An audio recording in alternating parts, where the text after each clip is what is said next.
now being recorded. So we definitely got this for posterity in the future, so people can go back on. So this morning, we're going to be interviewing Mr. Tom Spears. Tom has been in direct sales for quite a few years. He's been with a few different organizations. So he definitely likes opportunity, and he likes to see what's up and coming and what's going to happen next. So we've got a lot of really great questions to ask today, and I think that we're going to really get a good insight to what makes Mr. Tom Spear tick and what he thinks, and a lot of really good ideas coming forward. So I'm going to put here, and I'm just going to find you, Tom. There you are. Tom, is it you? I got, Tom, do you happen to have an iPhone, or are you on just Tom here? I think you're clicking on me, Carmen. I see that. Yeah. Okay, well, I got to find where Tom is. So unless Tom is the iPhone, which is what I'm thinking. So let's go to iPhone here. Tom, is that you? I'm here. Okay, that's you on the iPhone. Okay, and let me just find this again. There we go. And we're going to make you the co-host. And we've got this bad boy started. So you there, Tom? I am. Fantastic. So we got a lot of really good questions here this morning, and really get a chance that Tom is our dealer for Madison and Dubuque, Iowa. He's been in the direct sale business for a few years, as we said before. He has been with International Lifesavers from the beginning. He was part of the very first meeting that we pulled together here in Toronto when we put the whole team together and decided what our goals were going to be and started to rock and roll. So, Tom, are you ready? I am. Okay, good. So Scott's got a really good question here for you to start off with. I always start with the hard ones. What are the 2 to 3 lessons for training sessions that are a must? Well, I believe for sure that it's obviously the alarm kill, and they have to know the walkthrough. They have to be able to do the walkthrough. And then the third thing is obviously closing, I believe. I think the warm up is something that's important, but I believe that's teachable down the road. When they're doing their training, they're going out to do their friends and their family, and so to spend a whole lot of time on that doesn't make a lot of sense to me. But they gotta know how to do that alarm kill, and they have to be able to, in that alarm kill, end it with knowing what you know now. Is there any reason why you would ever put this thing back on the ceiling to protect your family? They have to have that down. And then again, Absolutely. it's the walkthrough, and then coming back to the phone the proper way for closing. Fantastic. You know, and that's exactly absolutely right. So we're going to go on to the next question. What do you look for when you're interviewing potential safety advisors? They have to be able to fog a mirror. I'm kidding. No, I'm really probably not kidding, but I think that you never know who the next guy is going to be. You know, you never know the next guy, the next gal. You don't know who it's going to be. So I think that as long as they have transportation, I think as long as their attitude is good, you know, I'm not a fan of blue jeans and ball caps at an interview. So I guess I kind of look for that. I kind of look that they're coming in and they care, you know. So yeah, but if they fog a mirror, I'm in. I'll try them. Okay, that's good. Was not the answer I was expecting, but definitely a good one. No question about that. If there's one thing that you think is really important that you can have when opening your dealership, what would it be? Money. Okay. Money, because you got to have inventory, and I'm just telling you from my personal experience is, you know, if you don't have the inventory to get started with, you're starting in a hole. So it's really important. Do everything you can do before you open up your office.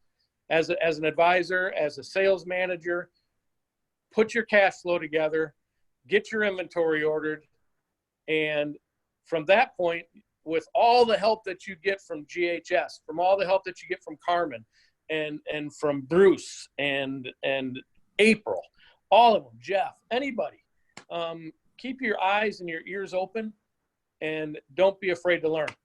Don't think you know everything going in, because I promise you, you don't. Fantastic. That is great. What characteristics would you need? And this is kind of looking to maybe some of our old organizations when we talk about master distributors. So what characteristics do you need to lead many dealerships? Well, I think there's a couple. You know, I've had the opportunity to be in several different positions and work with offices, either as their promoting distributor or as your divisional supervisor, whatever the case might have been. And I think that number one, you got to be able to go in there and be honest. You got to be able to tell them what the problem is and not be afraid that they're going to get all bent out of shape, because if you're doing it sincerely to try to help them grow, I think that's number one. I think number two is perseverance, because they're going to test your patience, you know? So you just got to remember, it would be an absolute joy, and Carmen will tell you this too, or Bruce or Jeff or April, any of them will tell you, is if everybody did it the right way, it'd be simple. But we all try different things. We all go different directions. And so I think honesty, I think perseverance, and then you just got to have the stick-to-itiveness, and you got to be able to teach that, because it's not always good. You know, you have good times, you have bad times, and you know, you got to persevere. Fantastic, and absolutely right. Couldn't change that whatsoever. From Hillary, what is the best way to close a close family member? You know, when you're doing your friends and weekend demos and you're sitting there closing, and you don't want to be too pushy, but what's the best way? I think when you go in on those weekends, I think that it's imperative that they're going in for the right reason. And this might sound weird to you, but the right reason is love. You know, if you love them and you care about them, then you can go in there with the confidence of knowing that you have the best product on the market, and it's gonna save a life if it ever comes into play. So I think that the best way to close a family member is to tell them how much you care about them. Make sure they understand that you want to be one of those first responders on their phone. That's really important to you. And kill them with kindness. Absolutely. Absolutely. And you know something, and that's exactly the word that I was going to use, which is love. Absolutely. If you really care about, I guess you look at the opposite way of that. What if you didn't want to be pushy? What if you didn't want to be persuasive? What if you didn't want to really, you know, I guess get them involved and something was to happen? How would you live with yourself? Correct. So absolutely. How do you handle, we need to think about it, today isn't a good day? Well, I think that what most safety advisors have to understand is you can kill that before it ever comes up. So when you're doing your walkthrough or when you're doing your alarm kill, at some point you just put out there that, you know, can you believe that somebody actually had to think about whether or not they wanted to protect their family or not?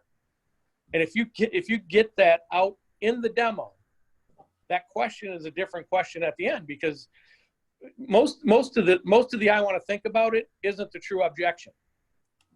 So I think that you got to pinpoint what the true objection is. So is it and if you're bold and you want to just get out there and go get it, then you have to ask the question, so do you need to think about saving your family?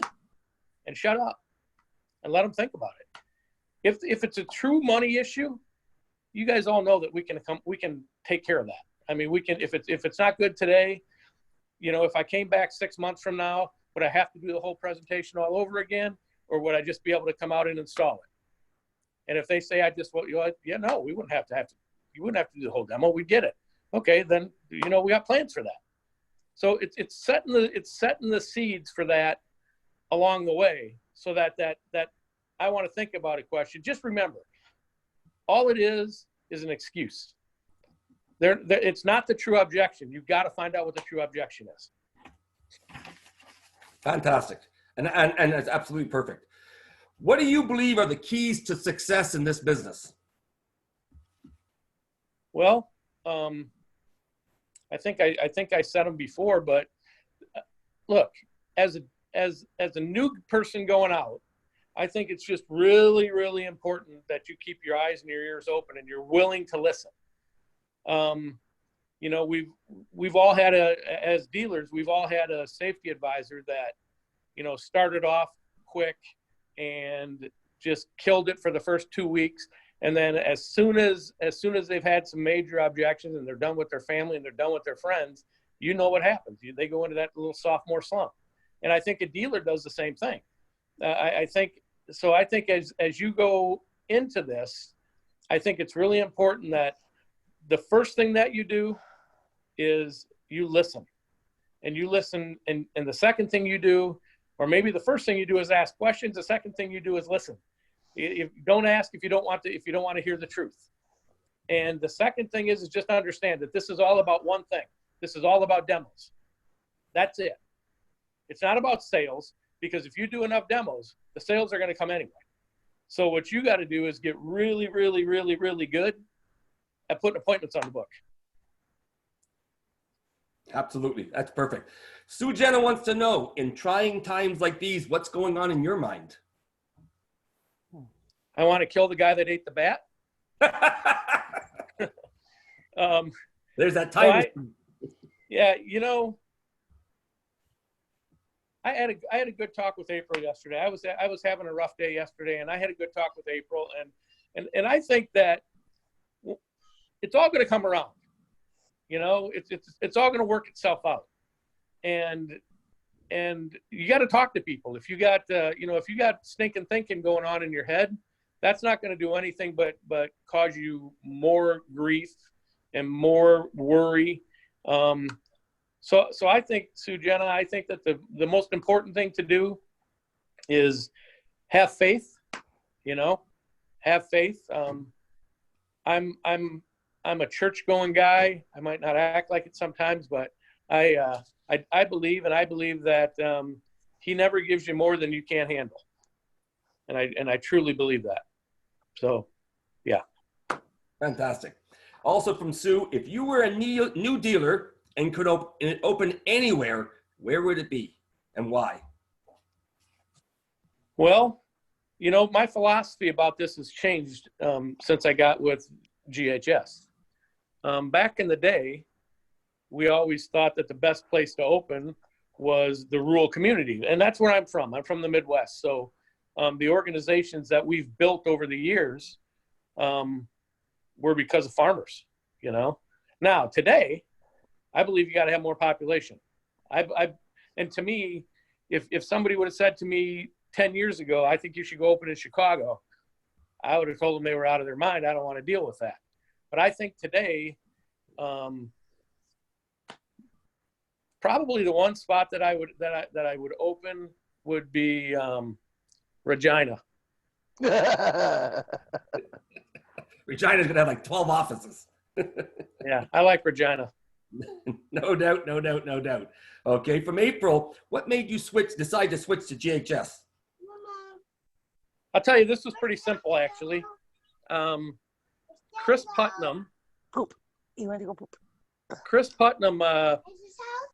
We were at a distributor meeting for another company, and that company I was the VP, and I had resigned that position and just became a dealer.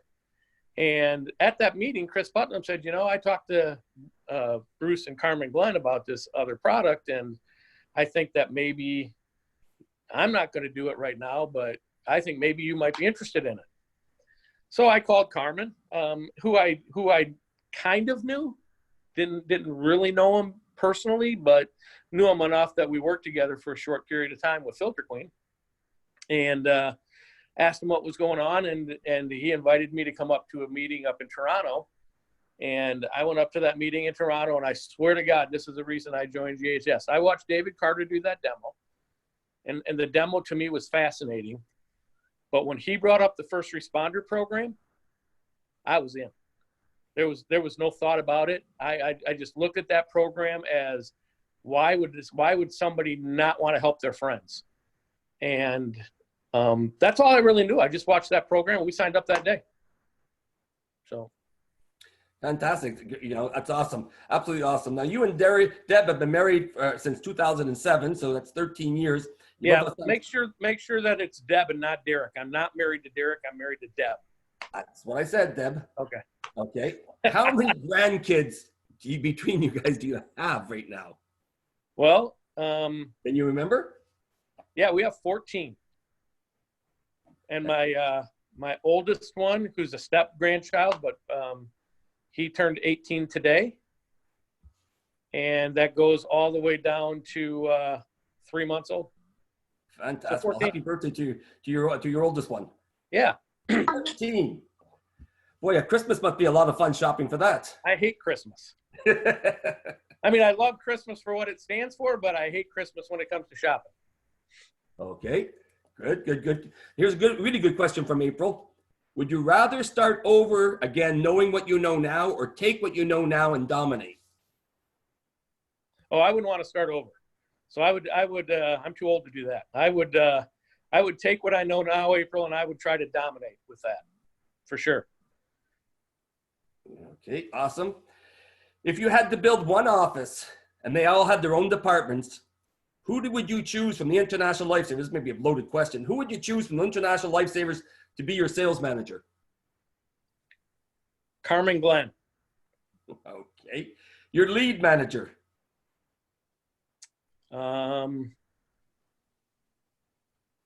Boy, I might have to throw April out there for that one. Okay. Safety advisor, hire, or trainer? Jeff Elledge. Okay. Marketing room manager? April. Okay. Inventory installation manager? Bruce. Okay. Finance company manager? I do that myself. Yeah, keep the money going. Field trainer? Jeff Elledge. Phone closer manager? April. Now, who do you call for advice? Well, I have obviously you, Carmen. I think we have a good relationship with each other. So that would be my first call. My second call would be April. And my third call would be I don't know, Jeff Elledge maybe Okay. would be my third call. He centers me, so. Listen, you guys have been working together for a long, long time, so you definitely know each other real well, and that's awesome to have that type of relationship. This is a question a lot of people on this call probably won't understand until you become a dealer, until you've been in business, and it's not only in this business. This is in business in general. But it's a good question to know. Why is it important to keep our spouses informed, but on negative days to keep them in the dark? Well, look, your spouse is your right arm. You know, I mean, this whether it's business or whether it's life, it's important that we keep them involved and have them push you. You know, I know my wife likes the nice things in life, and you know, she's very supportive and in good times and in bad. You know, to keep them in the dark, what you're doing when you do that is you're protecting them. You know, so it's I don't want you to think that you have to lie to them. I don't think that you have to I don't know what the word is, but it's important to keep him in the dark, because hopefully that darkness is only going to last a short period of time, you know? And if they're worried constantly and all of that, that's just not good. That's, you know, it's going to come both ways. If it's positive, they're going to be positive. If they know all the negative, they're going to be negative. And I don't think you want to deal with that. So again, I don't want to sound like I'm telling you not to be honest and faithful and truthful to your wife. I'm telling you to protect them. Yeah, absolutely. I mean, if I could just expand on that for one little bit, our partners in our lives, our spouses, love us probably more than anybody else ever will, because they chose to love us. And one of the things that I have learned is that whenever I have, felt a bad way, because I had a bad day, we all have bad days. And I even shared a little bit of that with my wife. The first instinct she has is to try to help me. But she's not going to be able to hire, train, lead, motivate, and go out and do the demos and that. But she's going to try. And it's almost like me asking her for help in the kitchen when I'm cooking. One more person in the kitchen when I'm cooking is just going to drive me crazy. Because my bad day today is going to change tomorrow. Tomorrow is going to be an awesome day. And I'm trained for that. I'm ready for that, and I understand that. So that's exactly what you said there, Tom, is so important. Yep. What would you say is your biggest strength and weaknesses? Well, I think that my biggest strength has grown over the years. I know I'm a lot more patient today than I used to be, but I think as a leader, I think that what you need to be able to do is delegate. Trying to do it all yourself is just going to overwhelm you. So, I think one of my strengths is delegation, and I think my weakness. Today, my weakness is that I don't get as involved with the dealers as I probably should.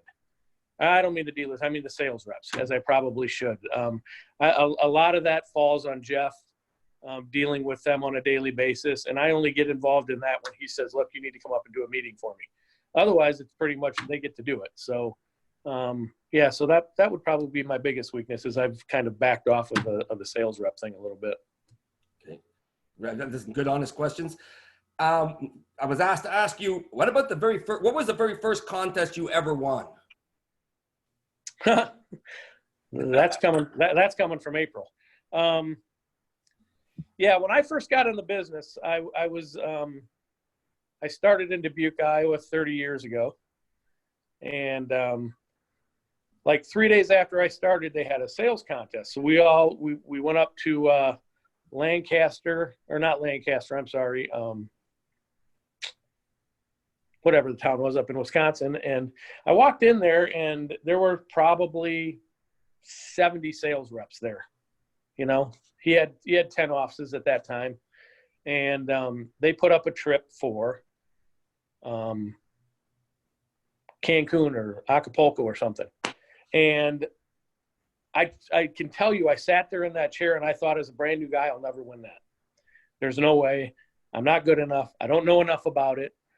And unfortunately, I didn't win it because I talked myself right out of it. But I promised myself, whatever they put up next, I was going to win. So we went to we had another meeting 90 days later, and he put up a toaster oven. And I won that toaster oven. And I still have that toaster oven today. We use it today. What year was that? That would have been like 1990. And it still works. It's a fire hazard, but You got a 30-year-old I got that toaster covered oven. now. But yeah, I won a toaster oven. Fantastic. Well, listen, you made the promise and you made it come true. So good for you, boy. That's awesome. 30-year-old toaster oven. Have you looked to see if it's been recalled? I'm sure it has. If it shouldn't, it should be. Okay, Lisa would like to know, how many places have you lived? How many places have I lived? Well, Dubuque, Janesville, Wisconsin. Then I moved to Kansas, and I lived in Kansas City, Overland Park, Wichita, Decorah, Iowa, and then back to Dubuque. So, yeah. Okay, That's it. good enough. What would you consider your high point of your career so far? Of my entire career, And don't say that toaster oven. No, it definitely wasn't that toaster oven.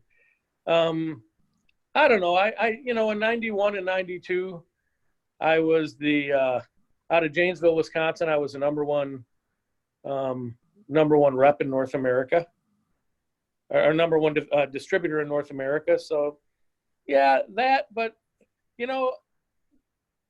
I think it's more than just the job. I think it's more than just what you did with the company. I'm at a high point right now in my life because I have 14 grandkids, you know, and this sucks because I never get to see them now. But we're FaceTiming and doing all of that. So, you know, I think that the high point in my career was probably Deb, honestly. Fantastic. That's awesome. How long were you in the field before you became a dealer distributor? I'm not sure you want me to answer that question. Okay, well, somebody Well, asked. okay, well, 30 days. Okay. So you beat Brandon Stout by about 2 weeks. Yeah, 30 30 days. days. Well, you obviously showed something on those 30 days to Well, you know what? Before I became a dealer, that's probably, well, yeah, 30 days in the field, and then I became a manager. And then from that point, 9 months, and I became a distributor. But actually running in the field, 30 days. Okay. What do you consider the most important part of the daily structure in your office? Consistency. I think as a dealer, you guys should do this. You should think this way, is when they walk through that door, you should be there. You should be behind your desk. You should be doing whatever it is you need to do that morning, and they should be able to see you do that. And I think that if you're consistent with that and you do your sales meeting consistently at the same time every day, and you set your appointments at the same time every day, and they run their appointments at the same time every day, I think that being consistent is the groundwork for any other structure that you have. So you got to be consistent in what you do. Fantastic. So true. So true. What are some of the best sales contests you've been involved in? Boy, I've been involved in all of them. Probably my favorite one was the first time I got to go to Puerto Rico, I think. I love their golf courses down there, and we had a lot of fun, and I've been there 5 times since. And yeah, so I think that one. Fantastic. Here's a really good one, especially for the safety advisors on the call today. What work habits do you look for in a safety advisor who wants to get promoted? Okay. This is an easy one for me. I look for Dirk Reeves. And let me tell you why. When Dirk started off with us, it was a real challenge for Dirk. He's from Arkansas, so he's got that kind of southern draw thing. So it was really hard for us to understand him and just that part of the day. This guy has everything that it's going to take to be a dealer. And what I mean by that is there's nothing he won't do. He never turns down a demo. He is he's got his faith, he's got his family. He's doing this for the right reason. And I think the right reason for anybody that comes into our business, I think the right reason is your family. I think that you want to give them more than you got when you were growing up. And I think that's so important. And I think with GHS, I know with GHS that if you do this the right way and you do all the right things and you follow the path, that path is going to lead you to that pot of gold at the end of the rainbow. That's what's going to happen. And that's what I love about Dirk, is that that's exactly what he's looking for. He's looking to take care of his family. Fantastic. That's awesome. What would you say is your favorite motivational movie? Let's see. I can't remember any of the porn titles. I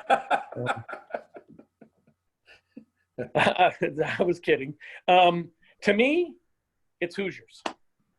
Hoosiers? You know, if you, and I'm sure everybody on this call has watched that movie, but if they haven't, you know, it's kind of, it's not faith-based like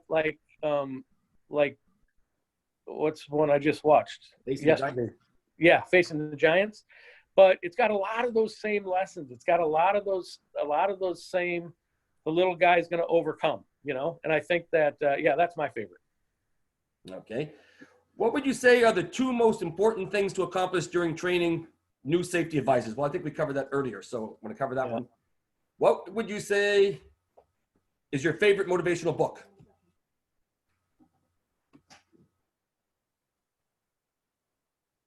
Tom? Yeah, I'm here. I'm not a reader, so I'm going to say the Bible. Okay. Favorite. No problem there. You've been with a lot of different organizations, and every organization has its pros and its cons and things that are good about it and not so good about it. How is GHS different? They're honest. They're upfront. Their integrity is impeccable. And I just believe that those things for you would want to follow them. You would want to do the things that David Carter does. You would want to do the things that and get involved in the things that that Chris does. I just think that it's the biggest difference to me is that they care and they lead. And I think that that's really, really important. I mean, some of the companies that we've been with, you know, it's hard to trust, and it's hard to want to be like the leaders when they're snorting coke off the top of their desk, you know. I mean, just stupid things like that. Some of the things that they say and some of the things that they do, these guys are just honest, and they back up and they do what they say they're going to do. Fantastic. That's awesome. What in all your years, you've worked with a lot of dealers and to improve and excel. What one pitfall causes a new dealer to struggle, and how can they avoid it? Boy, that's a good question. And I'll go back to what I was saying before. The average dealer that doesn't make it, or the dealer that struggles and doesn't make it, I'm telling you, it's because they don't listen. And the other thing is they don't focus on the one thing that they need to focus on, which is demos. That's the most. Look, if you're going out to be a dealer, then you need to talk to Carmen. You need to talk to April. You need to talk to definitely talk to Brett. Brett. Sorry, Brett. Yeah. And look, don't try to reinvent the wheel. The wheel's already around. It's already there. You know, go out and spend the time with Brett to see what lead programs he's using. Go spend the time with April to see what lead program she's using. Look, if Brett did it 1 month, then I'd say, you know what, one hit wonder. But this guy's doing it every single month in numbers that we can't fathom. You know, I can't fathom doing 1,500 units in a month. I can't fathom that. That blows me away. And I'm so proud of him. I'm so proud of the job that he does. But listen and just make sure that the one thing that you do is put your people on leads. I'm not saying you have to give them all to them. Teach them. You know, if you teach them how to fish, they can feed themselves. You know, and that's what's really important. Fantastic. This is a similar type of question, but in your experience, what do all successful dealerships have in common? Yeah, leads. I mean, that's, again, I keep pumping that up. But if you just think about it, if you have a lot of leads, you can have more reps, you know, and then you get more reps and they get their own leads, you're going to have a lot of leads. So it's leads. I'm telling you, every single person that I know that have done it and been on the top, it's all been about leads. No question. Number one always does the most demos. Last final question. For a new dealer, which is more important, experience or work habits and desire? It's work habits and desire for sure. Because as a new dealer, you don't have any experience, you know? And again, I really believe that anybody that's getting ready to go out and open up a new office, I really, really believe that you just have to have work habits. You have to go to work every day. This isn't a part-time gig for the dealer. You know, it can be a part-time gig for the associate, but it can never be a part-time gig for the dealer. And again, I know a lot doesn't happen between 9 o'clock and 10 o'clock in the morning. We open our office every morning at 9 o'clock, and that's our time. That's our time. That hour gives us, you know, our meeting starts at 10:30 in the morning. So that hour and a half gives us a chance to organize and get ready for the day and do all the things that that we need to do. So as a new dealer, I'm telling you, get yourself a structure, work and listen with the people that are willing to help you. Look, I can tell you stories about my life working with people, but I've never had this happen. I had a health issue, and I called Carmen that day, and I said, "Look, man, I can't be here for the next week. I'm going to be isolated. I can't do this." That day, Carmen Glenn jumped on an airplane. That day, jumped on an airplane and flew to Dubuque. I mean, flew to Madison. We had to go get him, but that day, this guy will lead you. He won't lie to you. He won't bullshit you. Pardon my language. That was the first cuss word I used, which is good for me.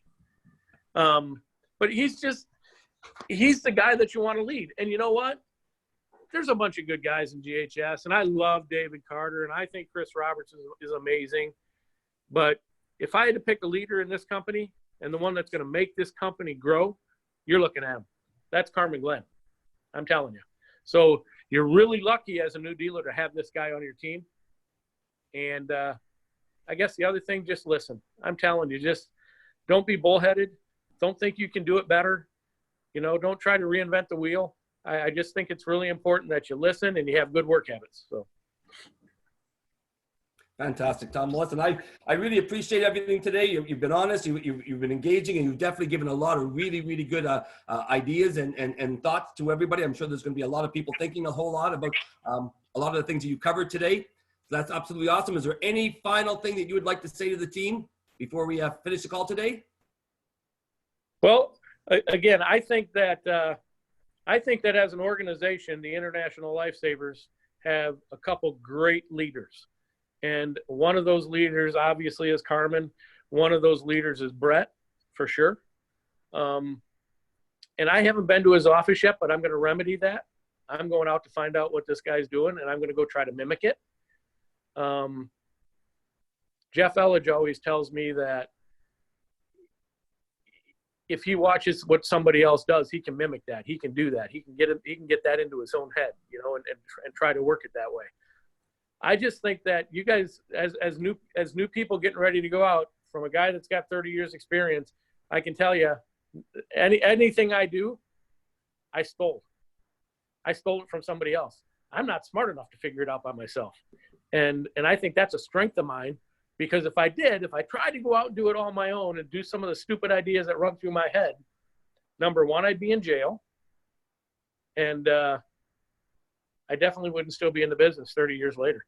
So be fair to your reps, be fair to your family, you know, and just go to work for something. Pick a goal and go to work for it. So that's all I got to say. That's awesome. Well, I want to thank you for your time today. It's been absolutely amazing. Some really good things.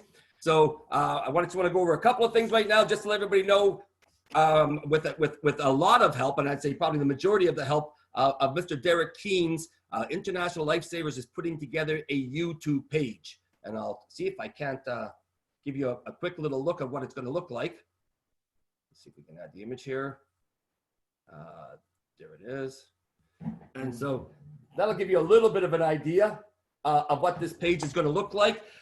Global Peak Training is phenomenal for safety advisors. It's probably one of the greatest, it is the greatest sales training website I've ever seen.